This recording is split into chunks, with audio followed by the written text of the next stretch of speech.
Good morning students. अब हमारे पास है कोशी टेस्ट। इसमें क्या देना है? Necessary and sufficient condition for the convergence of the improper integral a to b f dx at a means a is the only point of infinite discontinuity. तो कुछ पहले जैसा ही इंटीग्रल है, लेकिन यहाँ पर ये कंडीशन नहीं है कि f को पॉजिटिव होना जरूरी है, लेकिन यहाँ पर f need not be positive. तो कंडीशन क्या है कि is that to each m positive, कि m चाहे कोई भी नंबर ले सकते हैं हम, there exist a positive number delta such that modulus of the integral f dx from a plus epsilon 1 to a plus epsilon 2। यानी हम जस्ट क्या कर रहे हैं, a पे ही हमने एक नंबर लिया एप्सिलॉन 1 और a में हमने ऐड किया एप्सिलॉन 2। एप्सिलॉन 1 एप्सिलॉन 2 अब स्मॉल क्वांटिटीज़ हैं, यानी अगर हम देखें ड्रा करके ये a है, ये b है, तो हमने इसमें जैसे थोड़ा सा ऐड कर लिया तो ये हमारे पास आ गया a प्लस एप्सिलॉन 1, और थोड़ा सा डिफरेंट लिया तो ये आया a प्लस एप्सिलॉन 2। तो ये कह रहा है कि अगर यहाँ से लेकर यहाँ तक अगर हम इंटरवल लेके देखें, उसमें इस फंक्शन का इंटीग्रल निकालें तो वो m से लेस देन आ जाएगा। कब आएगा? जब एप्सिलॉन 1 एप्सिलॉन 2 डेल्टा से कम होंगे। तो यानी m के लिए डेल्टा की एग्जिस्टेंस दिखानी है हमने। तो प्रूफ देखते हैं। यहाँ पर हमें बता रखा है कि a is the only point of infinite discontinuity. तो जो इंटीग्रल है a to b f dx convergent कब होगा? इफ एंड ओनली हमने लिया a plus epsilon to b f dx, और इस पर हम लिमिट लेंगे एप्सिलॉन टेंड्स टू 0 प्लस। तो ये इंटीग्रल करेंगे, फिर लिमिट लेंगे, तो ये लिमिट एग्जिस्ट करनी चाहिए फाइनाइटली। नाउ लेट जो ये इंटीग्रल था a plus epsilon to b f dx, जहाँ पे एप्सिलॉन पॉजिटिव था, इसको हम मान लेते हैं कि this is a function of epsilon, phi of epsilon मान लिया। अब इसकी लिमिट एग्जिस्ट करेगी फाइनाइटली, तो उसके लिए हम यूज करेंगे using Cauchy's criteria of finite limits, limit of phi of epsilon, epsilon tends to 0 plus exist finitely if and only if for any m positive। यहाँ पर जो हम m लेके चल रहे हैं वो कोई लार्ज नंबर नहीं है, वो स्मॉल नंबर है कोई। there exist delta positive such that phi of epsilon 1 minus phi of epsilon 2, और इनका जो डिफरेंस है वो लेस देन m रहेगा। इसका मतलब m कोई स्मॉल नंबर है। कब रहेगा? Whenever epsilon 1 and epsilon 2 are less than delta, they are also positive. यानी कि दोनों की दोनों वैल्यूज 0 और डेल्टा के इंटरवल के बीच में लाई करेंगी। एप्सिलॉन 1 और एप्सिलॉन 2 इतना स्मॉल वैल्यूज हैं, तभी तो इसमें ऐड करने से कोई ज़्यादा दूर नहीं जा रहे, बिल्कुल पास पास में ही है। अब देखिए फाई ऑफ एप्सिलॉन 1 की वैल्यू क्या आएगी? यहाँ पर एप्सिलॉन 1 रख देंगे, that is modulus integral a plus epsilon 1 to b f dx minus integral a plus epsilon 2 to b f dx is less than m whenever 0 less than epsilon 1 epsilon 2 less than delta।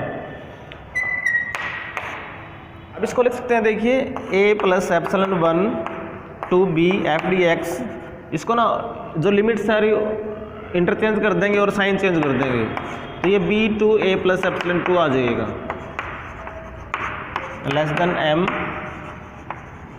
When ever 0 less than epsilon 1 and epsilon 2 less than delta. अब देखिए यहाँ से लेकर के b तक और b से लेकर के यहाँ तक, तो ये क्या रह जाएगा? Integral a plus epsilon 1 to a plus epsilon 2, that is modulus a plus epsilon 1 to a plus epsilon 2 f dx modulus is less than m whenever 0 less than epsilon 1 epsilon 2 less than delta. तो यही हमने prove करना था। अब हमारे पास definition है absolute convergence क्या होता है। तो हम बात कर रहे हैं इम्प्रॉपर इंटीग्रल की, तो डेफिनेशन बनेगी an improper integral a to b f dx is absolutely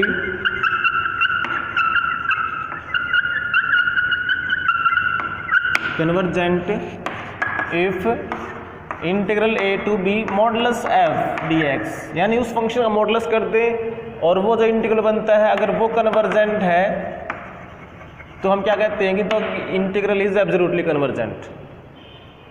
अब इस थ्योरम आती है 2.11.1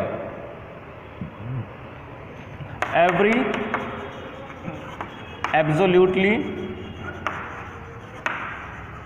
कन्वर्जेंट इंटीग्रल इज कन्वर्जेंट, यानी जो इम्प्रॉपर इंटीग्रल एब्सोल्युटली कन्वर्जेंट है तो वो कन्वर्जेंट भी है।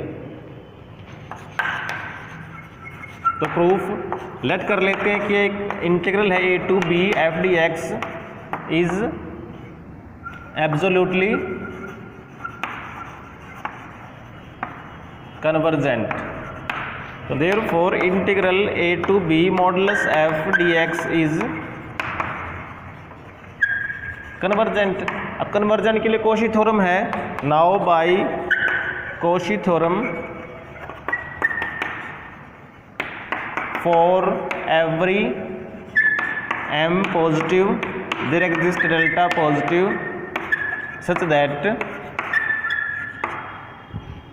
मॉडुलस में इंटीग्रल a प्लस में एप्सिलन 1 टू a प्लस में एप्सिलन 2 और ये f मॉडुलस f तो मॉडुलस f लेंगे dx और इसका modulus it will be less than m whenever जो ये हमने लिए एप्सिलन 1 एप्सिलन 2 वो क्या होंगे, both lie between 0 and delta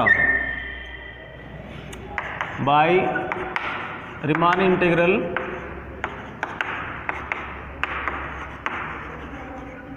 हमने एक रिजल्ट पढ़ा था कि integral of F D x is less than equal integral of modulus F D x. अब यहाँ पर जो लिमिट्स हैं वो हम यही ले लेते हैं a plus epsilon 1 to a plus epsilon 2, यहाँ पर भी a plus epsilon 1 to a plus epsilon 2 और इसका मॉडुलस। तो ये जो मॉडुलस है वो लेस देन m है तो ये भी तो लेस देन m रह जाएगा। तो from 1 and 2 we have modulus integral a plus epsilon 1 a plus epsilon 2 f d x modulus less than m whenever 0 less than epsilon 1 epsilon 2 less than delta. तो हमने ये प्रूव कर दिया। तो इसका मतलब क्या हुआ, बाय कॉची थ्योरम हम यहाँ से क्या समझ पा रहे हैं कि द इम्प्रॉपर इंटीग्रल